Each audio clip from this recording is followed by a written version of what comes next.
देवाधिदेव महादेव आपके भीतर शिव भक्ति का भाव प्रकट करें और जो कामना लेकर आप यहाँ पहुँचे हैं भगवान शिव आपकी वो कामना पूर्ण करें। यही बाबा देवाधिदेव महादेव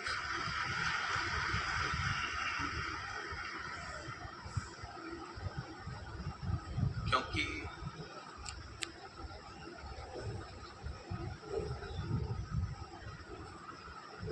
बगीचे का फूल लगता अच्छा है, दिखने में भी अच्छा रहता है,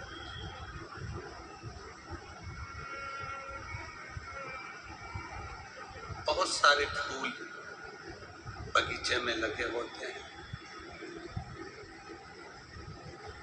पर उन फूलों में भी कोई फूल अपने दिल को भा जाता है, अपने हृदय को अच्छा लगता है। और फिर उस बगीचे में से अपन वो फूल तोड़ लेते हैं, उसको ले लेते हैं। उसी तरह संपूर्ण विश्व में से, संपूर्ण ब्रह्मांड में से शिव महापुराण की कथा के अंदर वही जाकर बैठ पाता है जिसको महादेव इस ब्रह्मांड के समुद्र सागर में से उबारना, निकालना हो और अपने करीब लाना।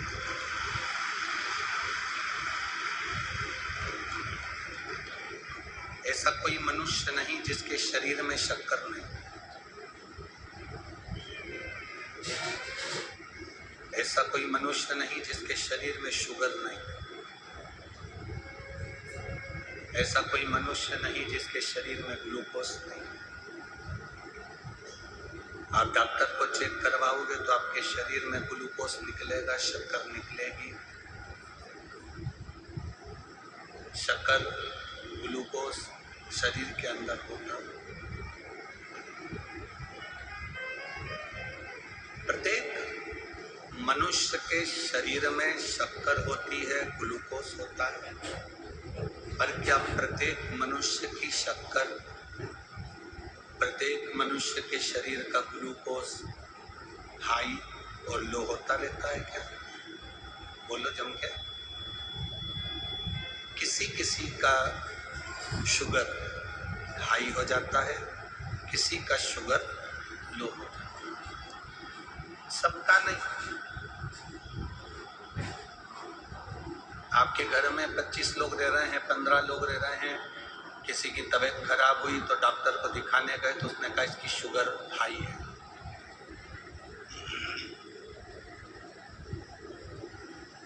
किसी को दिखाने गए तो उसने कहा इसकी शुगर लो है। सबकी शुगर, सबकी ग्लूकोज शुगर हाई या लो नहीं होती है। किसी किसी की शुगर हाई होती है, किसी किसी की शुगर लो।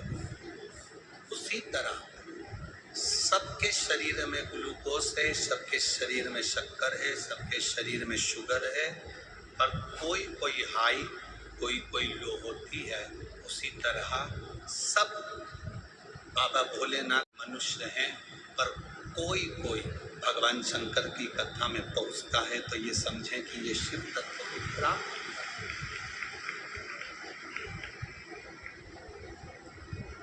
सभी की शक्कर हाई नहीं होती, सभी की शुगर हाई नहीं होती, सभी की शुगर लो नहीं होती। किसी किसी की, किसी किसी पर भगवान कृपा करता है तब जाकर वो कथा तक पहुंचता है।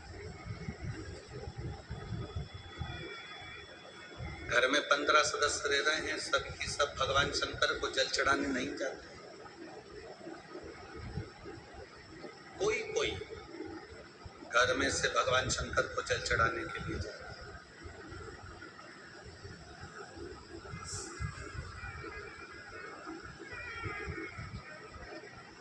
सब एक जैसे नहीं हो सकते। कोई ऐसा होता है अपने परिवार में जो गौ माता की रक्षा के लिए अग्रण्य होता है,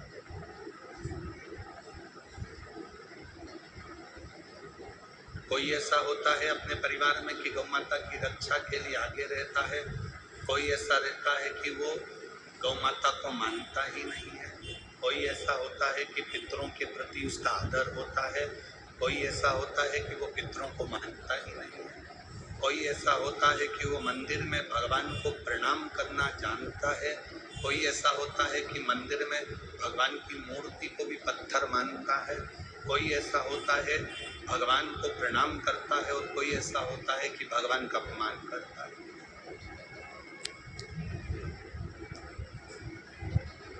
सब तरह के लोग इस संसार सागर में हैं।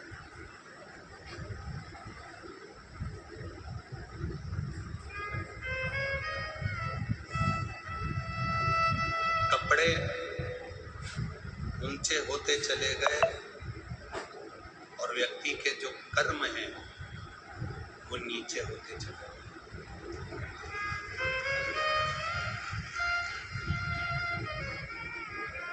कपड़े ऊंचे हुए, कर्म नीचे।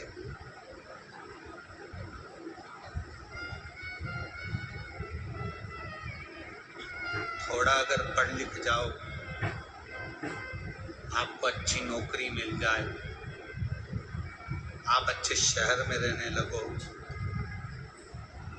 तो ये मत सोचना कि हम आधुनिक हो गए और अपने संस्कारों से भी।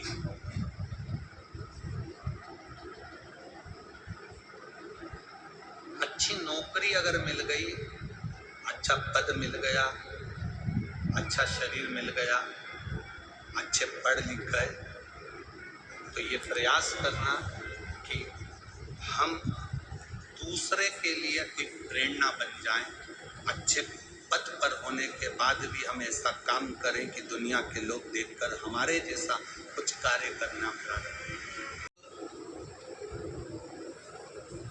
जरा विचार करिएगा, जन्म देने वाला वही है। अगर विनायक को जन्म दे रहे हैं, पुतले में प्राण दे रहे हैं, तो वही है। और अगर सिर काटने वाला भी है तो कोई दूसरा नहीं है। वो कौन है? देवाधिदेव। जन्म उसने दिया है, मृत्यु उसने,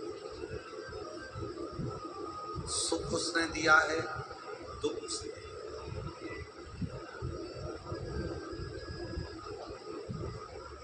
कभी तुमको अगर पेट भरकर भोजन मिले, बहुत अच्छे से आप लोग अगर पेट भरकर भोजन खा लो, और कभी कभी रोटी के साथ थोड़ा सा अचार मिल जाए, सब्जी भी नहीं मिले, खीर भी नहीं मिले, पकोड़ा भी नहीं मिले, कचौड़ी भी नहीं मिले, भजिया भी नहीं मिले, कुछ ना मिले, केवल रोटी और अचार मिल गया, तो भी देवाधिदेव महादेव को धन्यवाद देना कि तेरी कृपा से आज मुझे रोटी और अचार मिला, तो आपने मेरा पेट भरा, तो यही बहुत।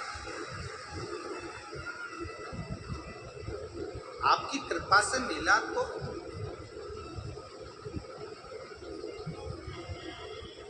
संसार में कई लोग ऐसे भी हैं जिनको 2 समय का भोजन भी नहीं मिल रहा। संसार में कई लोग ऐसे हैं जो एक रोटी के टुकड़े के लिए एक घूड़े पर कचरे के ढेर में से रोटी छांट कर अन्न का दाना निकाल कर खाते हैं। संसार में कई लोग ऐसे हैं, शरीर में ऐसे ऐसे रोग हो गए कि पड़े हुए हैं बिस्तर पर, और भगवान से कह रहे हैं कि मौत आ जाए तो मौत भी नहीं आती है। नदी बहती बहती बहती बहती बहती बहती धीरे धीरे आगे बढ़ती हुई दूसरी नदी में मिलती है, दूसरी नदी बहते बहते तीसरी नदी में मिलती है, तीसरी नदी बहते बहते चौथी नदी में मिलती है, चौथी नदी बहते बहते पांचवी नदी में मिलती है, पांचवी नदी बहते बहते बहते बहते सीधे समुद्र में ले जाकर पानी को छोड़ देते हैं। नदी में एक तरफा तट होता है कि 2 तरफा तट होते हैं? घाट दो तरफा होते हैं कि एक तरफा होते हैं? नदी जो बहती है उसके दोनों तरफ किनारा होता है कि एक तरफ किनारा होता है? जम के तो बोलो जरा। दो तरफ किनारा होता है। जैसे नदी के किनारे दो हैं और नदी का किनारा दो है, जो दो किनारों के बीच में बहती है वो समुद्र के तट तक पहुंच जाती है। जो एक ही किनारे के अंदर रहती है वो तालाब बन जाती है और वहीं पर सूख जाती है। जो दो किनारे के अंदर बह रही है वो समुद्र तक पहुंच गई है। ये दो किनारे हैं सुख और दुख के, इसके भीतर जो बहता है वो मंजिल तक पहुंच जाता है।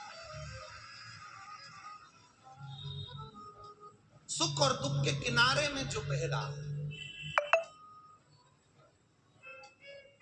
ये सुख का किनारा, ये दुख का किनारा, बीच में बह रहा है। एक किनारे में अगर कोई दे रहा है तो वो तालाब कहलाएगा, कुंड कहलाएगा, बावड़ी कहलाएगी, वो धूप में सूख जाएगी, गर्मी में सूख जाएगी। पर जो दो किनारे से चल रही है, सुख दुख के किनारे में हम चल रहे हैं, दोनों तरफ से थपेड़े पड़ रहे हैं, कभी सुख आता है कभी दुख आता है, और ऐसे ही चलते चलते चलते चलते हम अपनी मंजिल तक पहुंच जाते हैं। अपनी मंजिल। थोड़ा जिंदगी में कष्ट आए, घबराना नहीं, स्वीकार करो। पार्वती जी के तन से जो पुतला बना उसको शंकर भगवान ने प्राण दे दिए, और बाद में जो सिर काटा वो किसने काटा? बोलो बोलो, तुम बोलो। शंकर जी। शंकर जी ने प्राण दिए थे, शंकर जी ने सिर काटा। शंकर जी सिर काटे तो जोड़ने वाला भी शंकर। अब एक पत्र देखो।